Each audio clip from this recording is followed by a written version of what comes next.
Good way to start a show. How you doing, cool man? Welcome back to the Jacked Up Fantasy Football League. We're back in our TV studios here. I can see you. You look good. Yeah.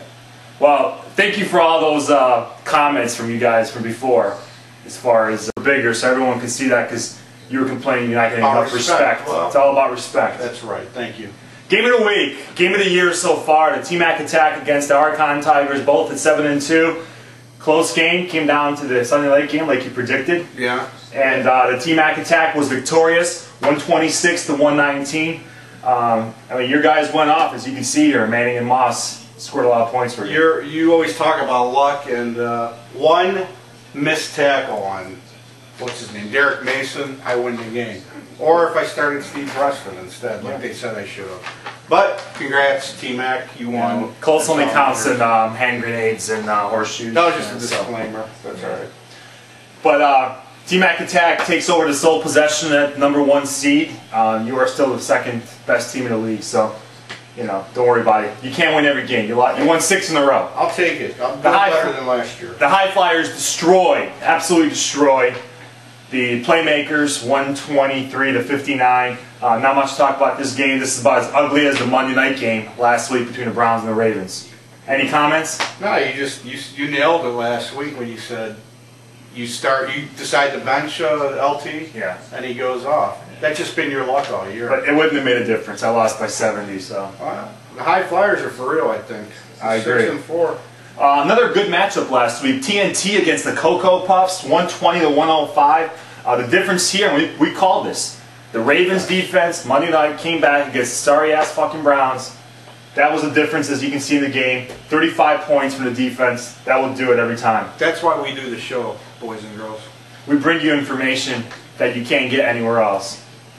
Prime Timers Bulldogs. We're not going to spend too much time other than the Prime Timers end their 7-game losing streak. The Bulldogs disappointed, 69 points after upsetting the Cocoa Puffs the week before. Big loss for them because they were in it. They're still in it, but mathematically they're still in it. Every squirrel finds a nut, I guess. And last week was Ryan's turn. Right. The Eliminators, we called this upset special, but we didn't call it correctly. Serve Destroyers, you know, once again, this team, tough to figure out, man. They just can't seem to. They can't click. They got some talent, man. They got Breeze, they got Rice, they got guys that can play, but they just can't, you know. Just bad timing. That's all. Yeah, I feel bad for Jake. Jake's tied for the worst record in the league. Let's take a look at the standings real quick. In the North, T-Mac attack at 8-2. Cocoa Puffs 2 games behind after that 2-game losing streak. Eliminators are still technically alive. I wouldn't say the same for the Bulldogs, and the Serve Destroyers, of course, I think are done. These guys need some running backs. You know how good they'd be? Trade deadline's over. Yeah. Sorry. The South Division, even after your 6-game winning streak ended, you're still up by 1 game. With TNT winning, they're 1 game out. Playmakers still mathematically alive. Getting tight. Let's take a look at the playoff picture. T-Mac attack, #1 seed. If the playoffs started today, the T-Mac attack would be the #1 seed. Archon Tigers, Cocoa Puffs, and the High Flyers will make the playoffs. TNT will lose because of the tiebreaker. As you can see, I mean, we're still mathematically alive, but it's going to be tough to make the playoffs. You have to run a table, definitely. Exactly. And hope for a couple scenarios. But and last but not least, I hate to point this out, Jake and Ryan, but the only 2 teams that have been eliminated this year are the Prime Timers and Serve Destroyers. See you guys in 2010. Thanks for your donation. You start studying right now, Jake. You could do well on your draft. Let's talk about the Week 11 preview. The High Flyers and the Cocoa Puffs, 2 6-4 teams. We both like the High Flyers. Your thoughts? I like the High Flyers. He's got Schaub going Monday night. That's going to be a big game. Also, I think Bolden's going to have a big game for him against St. Louis because he hasn't really done anything this year. And he kind of came out of his shell last week, but look for him to have a big game. That's going to be the difference. I agree.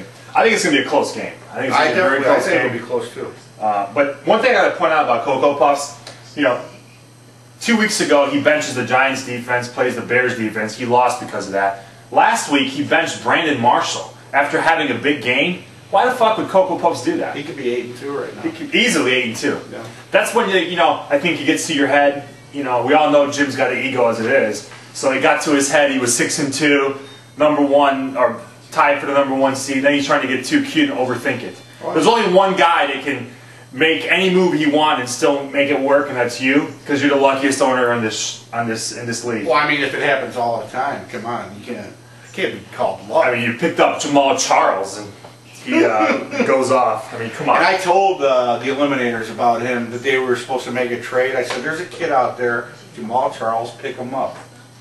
Verify that. Well, another guy with a fucking ego in Eliminators. TNT 6-4 against the Surf Destroyers. You know, good teams are supposed to beat bad teams. We're picking you, Tony. We expect you to win this game. We'll be very disappointed if you lose. Yeah, TNT's got the better matchups. He's got Fitzgerald going against St. Louis, and he's got my boy Pierre Thomas that I gave him going against Tampa Bay. Jay could win this game if Ray Rice has a big game. That's the only way he's going to win this game. Ray Rice defaults, Jake goes down to 2. What about Drew Brees against Tampa? Yeah, but that's not going to be enough. I mean, their secondary sucks. I can see him going off. TNT's loaded. He needs Rice to go off. Well, it's a must-win for TNT. We all know that. He loses, he's in big trouble. Yeah. Eliminators against the Prime Timers. We both like the Eliminators. We don't think the Prime Timers are going to begin a winning streak here after winning last week. As of tonight, the Prime Timers had Reggie Bush starting, and he's not playing tomorrow.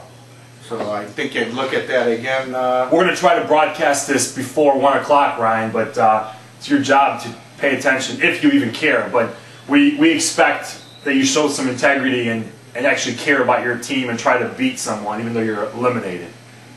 Vegas has this at -16. I think it's going to be a close game because the Prime Timers have Calvin Johnson going against the Browns. And you got Sims Walker against Buffalo.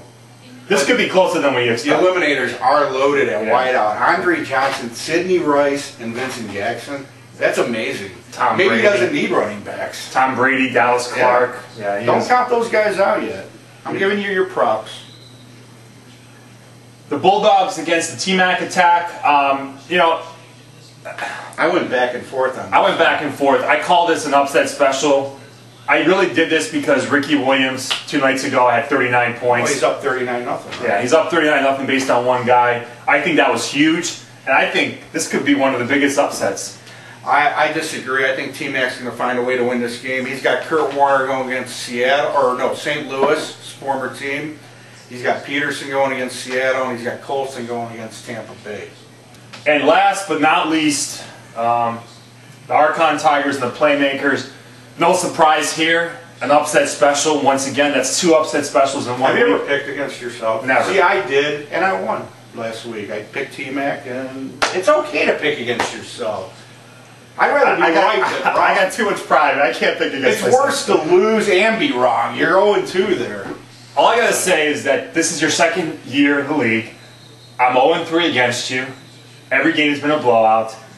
And, you know, I really hate you as a team, as a fantasy football team, dude, because of what you did last year. Let me just remind everyone, this was Archon Tigers' record after 10 games, 4-6, and my record was actually 8-2.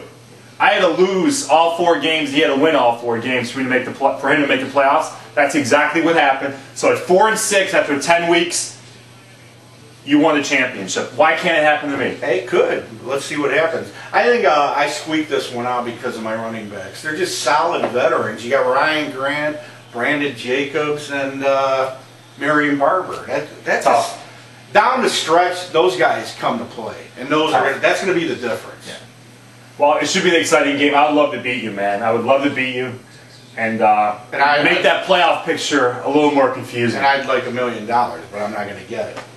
Well, that's all the time we have. Good luck to everyone this week, except for my Serbian coom here, the Archon Tigers. I know I'm good when people are hating me. That's what good teams are. As a fantasy football team. It's over. That's all the time we have. Good night. I can.